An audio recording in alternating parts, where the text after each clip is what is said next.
वामाक्षी, फिर साथ ही ये भी बताएं कि ब्रोकरेजेस के रडार पर कौन से शेयर्स हैं आज। जी बिल्कुल, तो शुरुआत करते हैं हम भारत फोर्ज से। तो सीएलएसए ने ये इनकी रेटिंग को अपग्रेड किया है, आउट परफॉर्म की रेटिंग दी है, लक्ष्य का है 799 प्रति शेयर का। उनके मुताबिक मार्जिन्स जो है वो पॉजिटिवली सरप्राइज कर सकते हैं। नए ऑर्डर्स पर भी विजिबिलिटी काफ़ी अच्छी नज़र आ रही है। स्टैंड अलोन रिजल्ट्स उनके अनुमान से काफ़ी बेहतर आए हैं और डोमेस्टिक और इंटरनेशनल बिजनेस अगले 2 साल के लिए काफ़ी अच्छी तरीके से प्लेस्ड है। नॉन ऑटो बिजनेस की स्केल अप की वजह से उनकी रेवेन्यू और मार्जिन्स में आगे चलते हुए सुधार आ सकता है, जिसके चलते सीएलएसए ने भारत फोर्ज पर अपनी राय को अपग्रेड किया है, आउट परफॉर्म की राय दी है। अब फोकस करते हैं रेनबो चिल्ड्रन हॉस्पिटल पर। जेपी मॉर्गन ने ओवरवेट की राय को बरकरार रखा, लक्ष्य रखा 702 प्रति शेयर का। अब ये कंपनी की बात करें तो ये 14 हॉस्पिटल ऑपरेट करते हैं और 3 क्लिनिक्स। कंपनी के पास एक एसेट लाइट एक्सपेंशन स्ट्रैटेजी है, जिसके चलते उनका जो फ्री कैश फ्लो है वो काफ़ी मजबूत नजर आ रहा है। इनफैक्ट कंपनी अगले 5 साल में करीब 1000 बेड तक एक्सपैंड करने की सोच रही है और वो पेडियाट्रिक सेगमेंट में डिसिप्लिन ग्रोथ मॉडल के साथ एक लीडरशिप बनाए रखे हैं। इसके चलते जेपी मॉर्गन ने रेनबो चिल्ड्रन हॉस्पिटल पर ओवरवेट की राय को बरकरार रखा। अब फोकस करते हैं पेज इंडस्ट्रीज पर। तो सिटी ने अपने टारगेट प्राइस को रिवाइज किया है, ये स्टॉक पर 56,000 प्रति शेयर का कर दिया है। उन्होंने FY22 से लेकर FY25 के EPS अनुमान को भी बढ़ाया है करीब 8 से 9% तक।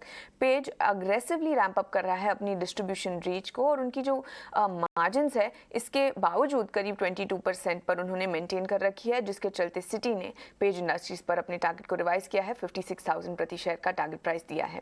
अब फोकस करते हैं सेल पर। तो बैंक ऑफ अमेरिका ने अंडर परफॉर्म की राय दी है, लक्ष्य का है 70 प्रति शेयर का। EBITDA हाई रियलाइजेशंस के चलते अनुमान से काफी मजबूत आया है और प्रॉफिटेबिलिटी लाइकली Q2 में बॉटम आउट होती हुई नजर आएगी। अब फोकस करते हैं इप्का पर। तो सीएलएसए ने इस स्टॉक पर अपनी राय को डाउनग्रेड किया है, आउट परफॉर्म की राय से बिकवाली की राय दी है, लक्ष्य का है 900 प्रति शेयर का। उनके जो पहले तिमाही में मार्जिन्स रिपोर्ट किए थे उसमें हमें एक शार्प डिक्लाइन नजर आया है। मार्जिन हेडविंड्स मीडियम तब तक रहने की उम्मीद है, जिसके चलते सीएलएसए ने इप्का पर अपनी राय को डाउनग्रेड किया है और बिकवाली की राय दी है। एमएनएम पर फोकस करते हैं तो यूबीएस की राय आ रही है, उन्होंने खरीदारी की राय को बरकरार रखा, लक्ष्य रखा 1600 प्रति शेयर का। पहले तिमाही में robust auto performance weak tractor margins के चलते थोड़ा ऑफसेट होता हुआ नजर आया है, मगर इसके बावजूद उन्होंने उनके EPS अनुमान को बढ़ाया है करीब 5 से 8% तक, mainly on the back of Q1 FY23 results, और इसी के चलते यूबीएस ने एमएनएम पर खरीदारी की राय को बरकरार रखा। अब और आखिर में आप फोकस करिएगा ट्रेंड पर। तो जेफरीज ने होल्ड की राय बरकरार रखी, लक्ष्य का 1300 प्रति शेयर का। उनके मुताबिक कॉस्ट रियलाइजेशन के चलते रेवेन्यू में हमें काफी अच्छी मजबूती दिख सकती है आगे चलते हुए।